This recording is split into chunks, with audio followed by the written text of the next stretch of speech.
117800到137800，比亚迪海狮05 EV 正式上市。它定价我是总觉得炒了2000块钱，至少应该是和秦 L EV 相同，做到119800才对。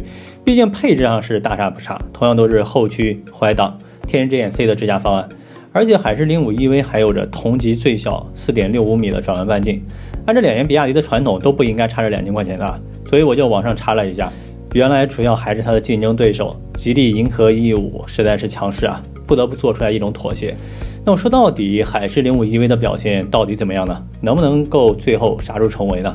下面我们一起去四 S 店体验一下。为何还喜欢我这种无赖？是话你蠢还是很伟大？在座每位都将我踩，口碑有多坏，但你亦永远不见怪。我也给大家描述一下这个主驾座椅是什么样的感受啊，就是属于那一种有点软，但是同时又有一定的承托性，属于那种软中带硬，它不会像我之前试过的那一个元 Plus 这么的软，对不对？你在长时间去开的时候，你的腰不会是有一点点没有承托性，就是悬空的那一种状态，真的是特别的好啊。下面我们来看一下主驾视角啊，这个方向盘其实没有任何的变化，依然就是一个海豚或者说是一个其他鱼类的一个尾巴，看到没有？这一个角度我们可以看到啊。然后多的变化就是左侧多了一个支架的一个拨杆，右侧是一个怀档的一个设计。比亚迪现在包括前段时间我拍的这个秦 L 也是换上了这一个怀档啊。比亚迪后续应该出的这一种10万级别的小车，或者是其他的，包括我们可以看到外面呢有一个海豚，也是采用了怀档的这一个设计啊。所以说后续的这一种怀档的设计应该会成为比亚迪的主流啊。然后我们再来看一下它中间的这个位置，因为它取消了档杆的设计，所以说它中间的这个位置自由的话还有这一种个性定制化是比较大的。看到没？冷暖冰箱，0下6度到0上50度的一个冰箱啊。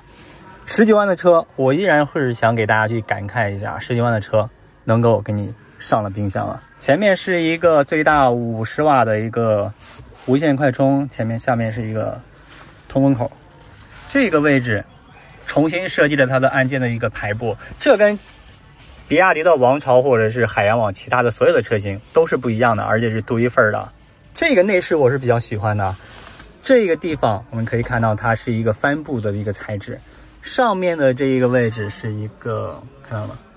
氛围灯，我不知道大家是怎么去看的啊。而且这个位置是加入了一个单独的一个空调的一个拨片。对于这次海狮05的这个内饰设计，我觉得已经慢慢的开始走上坡路了。之前我一直在给大家说，海洋网的这一个内饰，包括王朝的内饰啊，真的是一言难尽啊。但是这个台车上面，我看到了比亚迪的一些变化。我们现在把这个座椅按照我身高178的这一个姿势调好之后，我们一起去后排看一下它的这一个可用空间大概还有多少啊？坐在后排之后，先给大家描述一下是什么样的感觉啊？你不会想到这个车居然是一个小型的紧凑型的一个 SUV 啊，它真的后排真的是超级大呀。它具体能达到什么样的程度，我们坐好了之后给大家比划一下。现在我的坐姿已经算是一个比较舒服的一个姿势，而且前排178的一个比较相对舒适的一个驾驶滋味啊，看大概是个1拳2拳，我天呐，2拳的一个距离啊，2720的一个轴距居然能够后排给出来你2拳的一个膝部一个空间。头部空间也给大家说一下，看到没？1拳多，大概是个1拳多出来2个指头的这一个高度啊。因为这是一个后驱车型，所以说它是有前备箱的啊。我们一起过去看一下。哇，当，揭开一下，天哪！这个前备箱好大呀！我刚才看了一下，它的这一个官方标的大小是110升，如果我没有记错的话，秦 L 是65升啊，大概这一个的大小是接近于它的2倍的。所以有些地方，比如说你把车倒好了之后，在一些停车场里面，你是不方便再去开你的后备箱了。你放在前备箱的话，就是没有影响的。这样子的话，可能你拿取东西的时候会更方便一些。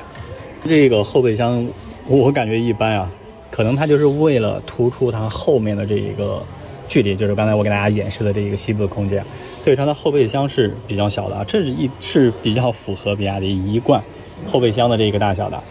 同时在这个两边是有2个可以放杂物的一些东西，同时在这个地方有2个，看到吗？有2个挂钩，这样子的话你可以挂一些塑料袋啊，或者是要保持垂直的这个地方。右侧是一个12伏180瓦的一个点烟器，也有2个这个挂钩。打开这个盖板，喂，看来比亚迪这个地方它是比较听劝的，它这个地方是给了一个隐私的一个小的一个空间，看到没？如果说你不拉开这一个盖板的话，你还真发现不了。OK， 以上就是海之05 EV 的静态体验。后续这个车的试驾车来了之后，我也会帮大家第一时间去体验一下。说实话，这个车很在我的一些爱好上面，包括我喜欢的一些点上面，比如说后驱、前备箱、智驾，包括它内饰的一些设计，我真的是很喜欢。再去换车或者是近期去换车的话，我肯定会去考虑一台纯电车型啊，不知道大家是怎么想的。